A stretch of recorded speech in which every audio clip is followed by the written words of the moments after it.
یہ رشتہ ہے۔ اچھا، 3 باتیں اور نوٹ کر لیں۔ تواصی بالحق یعنی دعوت، تبلیغ، نصیحت، حق کو پھیلانا، حق کو پہنچانا، 3 دلیلیں ہیں جس کی روح سے یہ لازم ہے۔ پہلی دلیل طبعی دلیل ہے۔ طبعی دلیل مثال سے سمجھ میں آئے گی، اگر کہیں آگ ہے آپ میں حرارت پہنچے گی کہ نہیں؟ چاہے آپ کوشش کریں نہ کریں، آگ کے سامنے آئیں گے حرارت پہنچے گی۔ اگر برف کی سل کہیں رکھی ہوئی ہے، اس سے ٹھنڈ جو ہے ماحول میں سرایت کرے گی کہ نہیں؟ اسی طرح ایک بات کہہ رہا ہوں، بہت بڑی بات، یہ دونوں باتیں تو آپ نے مان لی، تیسری پر آپ چونکیں گے۔ اگر کسی شخص میں فی الواقع نیکی ہے تو اس سے ماحول میں نیکی سرایت کرے گی کہ نہیں؟ اور اگر نہیں کرتی تو اس کے معنی یہ ہے کہ نیکی کا جھوٹ، حقیقی نیکی نہیں، نیکی کا لبادہ ہے، روح نہیں، فریب ہے، حقیقت نہیں۔ یہ تو ہو سکتا ہے، کچھ ہوتے ہیں بیڈ کنڈکٹر آف ہیٹ، رکھے رہے ہیٹ کے سامنے ہیٹ نہیں پہنچے گی، لیکن وہ تو ہوتے۔ حضرت نوح سے 3 بیٹوں تک نیکی پہنچ گئی، 1 تک نہیں پہنچی، لیکن 3 تک تو پہنچی نا۔ یہ نہیں ہو سکتا کسی تک بھی نہ پہنچے۔ اگر نہیں پہنچ رہی تو یہ ثبوت ہے اس بات کا کہ در حقیقت ہوتا ہے، آج کل آپ نے لیمپ بنے دیکھے ہوں گے ایسے، جن کے نیچے ایسے ہو جاتا ہے جیسے دہتے ہوئے انگارے، انگارہ کچھ نہیں ہوتا، وہ صرف نظر آتا ہے انگارہ، اس سے گرمی پہنچے گی نہیں، وہ انگارہ نظر آ رہا ہے۔ برف کی سل حقیقت میں اگر کانچ کی سل بنا دی جائے تو نظر تو آئے گا کہ برف کی سل ہے، لیکن اس سے حرارت پہنچے گی، اس سے ٹھنڈک پہنچے گی نہیں۔ معلوم ہوا کہ یہ آگ نہیں ہے جس سے حرارت نہیں پہنچ رہی، یہ برف نہیں ہے جس سے برودت نہیں پہنچ رہی۔ اسی طرح اگر واقعتاً کسی انسان سے اس کے ماحول میں بالکل ہی نیکی سرایت نہ کر رہی ہو تو بڑا شدید اندیشہ ہے اس بات کا کہ سوچے کہیں میں نے نیکی کا فریب تو نہیں کیا ہوا۔ اور سب سے پہلے اس میں یہ بھی جان لیجیے کہ امیڈیٹ انوائرمنٹ جو ہے وہ فیصلہ کن ہے۔ ایک شخص کے گھر میں اس کا کوئی اثر نہیں ہو رہا نیکی کا، اس کا مطلب یہ ہے کہ کہیں کوئی نہ کوئی گڑبڑ ہے، some thing is wrong some where, کوئی پیتھولوجی ہے۔ جیسے میں نے عرض کیا تھا نا کہ وہ آفیسر لوگ تو کچھ عرصے تک نماز پڑھتے رہے ظہر کی، لیکن وہ جو ملازمین تھے کلاس 4 کے وہ ہنستے تھے، اس لیے کہ انہیں معلوم ہے کہ صاحب صرف ظہر کی نماز پڑھ رہا ہے، اثر نہیں پڑے گا، لہذا کیسے اس کے اوپر اثر ہوگا ملازم پر؟ اولاد سے چھپی نہیں ہوتی انسان کی شخصیت، بیوی سے چھپی نہیں ہوتی انسان کی شخصیت۔ آپ نیکی کے لبادے اوڑھ کر باہر آ جائیے، لوگ آپ کی نیکی، ظاہری نیکی دیکھیں گے، متاثر ہو جائیں گے، لیکن نیکی وہ ہے جو گھر پر اثر انداز ہو رہی۔ اگر نہیں ہو رہی تو کوئی فریب، کوئی دھوکہ، کوئی نہ کوئی شخصیت میں پانی مر رہا ہے۔ بہرحال یہ تو منطقی نتیجہ میں نے بیان کیا۔ اصل بات کیا تھی کہ پہلی دلیل کیا ہے؟ طبعی دلیل ہے، آگ سے حرارت پھیلتی ہے، برف سے ٹھنڈک سرایت کرتی ہے۔ اگر نیکی حقیقتاً ہوگی، عمل صالح ہوگا واقعتاً، تو اس سے ماحول میں لازماً نیکی سرایت کرے گی، کم یا زیادہ۔ دوسری دلیل کیا ہے؟ انسان کی شرافت اور مروت کا تقاضا یہ ہے، جو چیز آپ نے اپنے لیے پسند کی ہے وہ اپنے بھائی کے لیے بھی پسند کرے۔ آپ نے ایمان کو اگر واقعتاً اپنے لیے خیر سمجھ کر قبول کیا ہے تو کیسے ممکن ہے کہ آپ اپنے بھائی کو اس سے محروم رکھنا پسند کریں، اپنے بیٹوں اور بیٹیوں کو اس سے محروم رکھنا پسند کریں، اپنی بیوی کو یا بیوی اپنے شوہر کو اس سے محروم رکھنا پسند کرے؟ ممکن ہے؟ یقیناً انسان جس شے کو سمجھتا ہے کہ واقعی مفید ہے، وہ اول تو یہ کہ اپنے گھر والوں کو، اور شرافت کا تقاضا یہ کہ اوروں تک بھی اس کو پہنچائے، یہ اس کی شرافت ہے۔ اسی کو حضور نے یوں فرمایا کہ لا یؤمن احدکم، تم میں سے کوئی شخص مومن نہیں ہو سکتا حتی یحب لأخیہ ما یحب لنفسہ، جب تک کہ وہ اپنے بھائی کے لیے وہی چیز پسند نہ کرے جو اپنے لیے کر رہا ہے۔ آپ نے ایمان کو اپنی جاگیر بنایا ہوا ہے، اگر اللہ نے نیکی کی توفیق دی ہے تو صرف اس کو اپنی تجوری میں بند رکھنا چاہتے ہیں۔ یہ تو بڑی بخیلی ہے، بڑی دنات ہے، بہت کمینگی ہے۔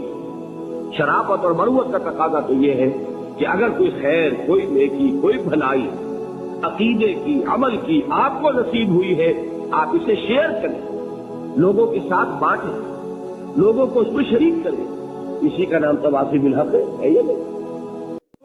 تیسری دلیل، میں نے شرافت اور مروت کا لفظ استعمال کیا، دو الفاظ اور بھی، غیرت اور حمیت۔ انسان اگر غیور ہے اور باحمیت انسان ہے، یہاں ہمارے کچھ پٹھان بھائی بھی بیٹھے ہوئے ہیں، انہیں تو خیر خوب یہ بات سمجھ میں آئے گی، آپ لوگوں کو شاید معلوم نہ ہو، ایک پٹھان کے نزدیک سب سے بڑی گالی بے غیرت ہے۔ کسی کو بے غیرت کہہ دیا سب کچھ کہہ دیا۔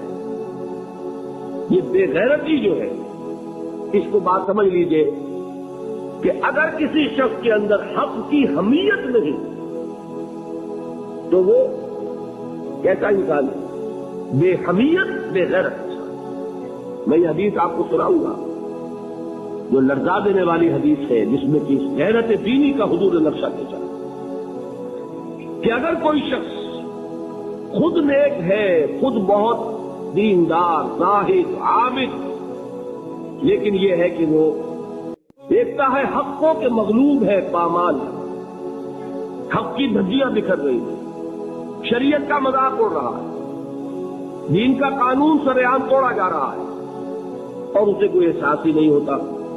وہ لگا ہوا ہے اپنی تصویر میں، تو فقط اللہ اللہ اللہ۔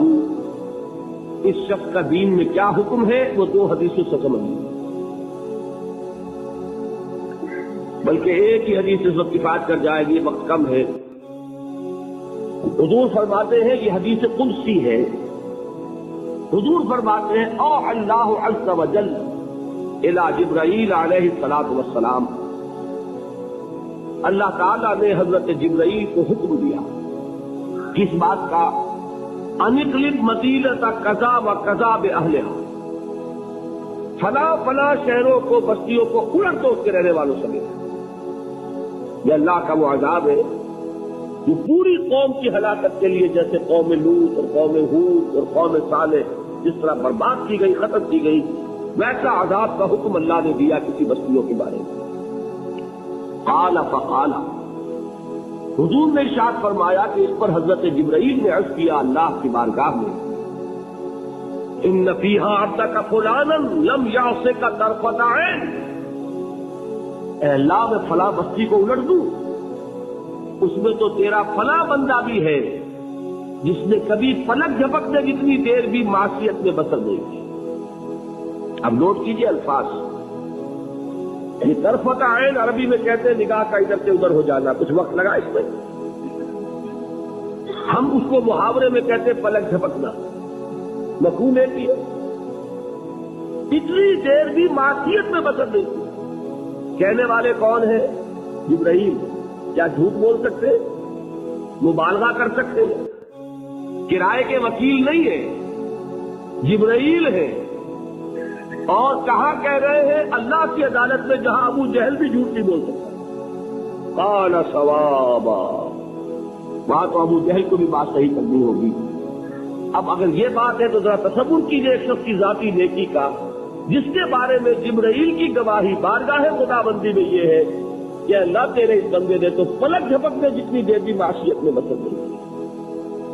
اس کا ذاتی کردار، اس کی ذاتی نیکی، اس کی ذاتی دینداری، اس کی عبادت گزاری، اس کا زہد، اس کا تقویٰ کس درجے کا ہوگا ہم تصور بھی نہیں کر سکتے۔ لیکن اب سنیے، اقلبھا علیہ وعلیہم، قال فقال، حضور فرماتے ہیں کہ اللہ تعالیٰ نے جواباً ارشاد فرمایا حضرت جبرائیل سے، الٹو اس بستی کو، پہلے اس بدبخت پر پھر دوسروں پر۔ دلیل کیا دی ہے؟ فَإِنَّ وَجْهَهُ لَمْ يَتَمَعَّرْ فِي سَاعَةً قَطْ، یہ چہرے پر جب انسان کے غصہ آتا ہے، خون کھولتا ہے تو رنگ متغیر ہو جاتا ہے۔ یہ ہوتی ہے حمیت اور غیرت کی نشانی۔ آپ کو کوئی ماں کی گالی دے دے، کیا حال ہوگا آپ کا؟ اگر تو آپ کے جسم میں جان ہے تو جانے نہیں دیں گے۔ میں یہ بڑی اچھی بات سن کر آیا ہوں حیدرآباد دکن سے، وہاں مجلس تعمیر ملت ہے، مسلمانوں کی تنظیم، اور بڑی ہمت سے کام کر رہے ہیں۔ وہ برملا جلسوں میں یہ کہہ رہے ہیں کہ اب ہم نے یہ طے کر لیا ہے، ہمارا اصول یہ ہے کہ کسی کو چھیڑو مت، اور اگر کوئی چھیڑے تو چھوڑو مت۔ میں سمجھتا ہوں بہت صحیح اصول ہے کہ کسی سے چھیڑ چھاڑ کرنی نہیں ہے، لیکن کوئی چھیڑے تو پھر بے غیرت اور بے حمیت بن کر گردن جھکانی نہیں ہے، پھر حد سے بادہ باد۔ اسی کا ہے اصل میں یہ نقشہ کہ انسان کو اگر اس کی ماں سے کوئی شخص شان میں گستاخی کر گیا ہے تو اگر اس میں جان ہے وہ جانے نہیں دے گا، نہیں ہے تب بھی اس کے پورے جسم کا خون اس کے چہرے پر تو آ جائے گا کہ نہیں، کانپے گا، لرزے گا، غصے میں آئے گا، کہے درویش پر جانے درویش چاہے پی جائے، لیکن یہ نہیں ہو سکتا کہ اس کے چہرے کا رنگ متغیر تھا۔ حضور نے فرمایا یہ وہ شخص ہے جس کے چہرے کا رنگ کبھی میری حمیت اور غیرت میں متغیر نہیں، یہ اپنی ذاتی نیکی میں لگا رہا، اپنے ذاتی تقویٰ میں لگا رہا، اپنی ذاتی عبادت گزاری میں لگا رہا۔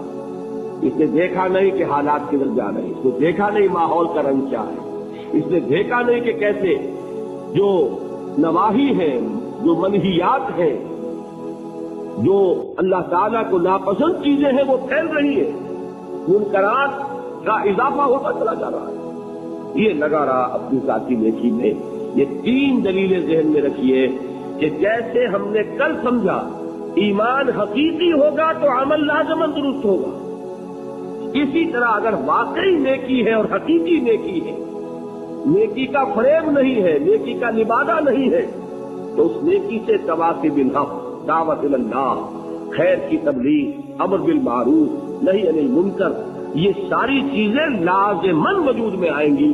نہیں آ رہی ہے تو اس کا ثبوت ہے کہ در حقیقت اپنی نیکی کچی ہے، گودی ہے، فریب کی ہے، دھوکے کی ہے، لبادہ ہے حقیقت۔ یہ بات سمجھ میں آ گئی؟ تو والعصر ان الانسان لفی خسر الا الذین آمنوا وعملوا الصالحات وتواصوا بالحق وتواصوا بالصبر۔ تواصوا بالصبر پر تو انشاءاللہ کل ایک مکمل درس ہوگا۔ اب میں نے جو بات کہی تھی ایمان کی حقیقت اور عمل کے مراتب، آج میں اس پر ابھی اپنی گفتگو کا آغاز کر رہا ہوں۔ دیکھیے دین کو اگر ہم کم سے کم خلاصہ نکالیں تو کیا ہے؟ ایمان اور عمل صالح، کوئی چیزیں والتین والزیتون وطور سینین وہذا البلد الامین لقد خلقنا الانسان فی احسن تقویم ثم رددناہ اسفل سافلین الا الذین آمنوا وعملوا الصالحات۔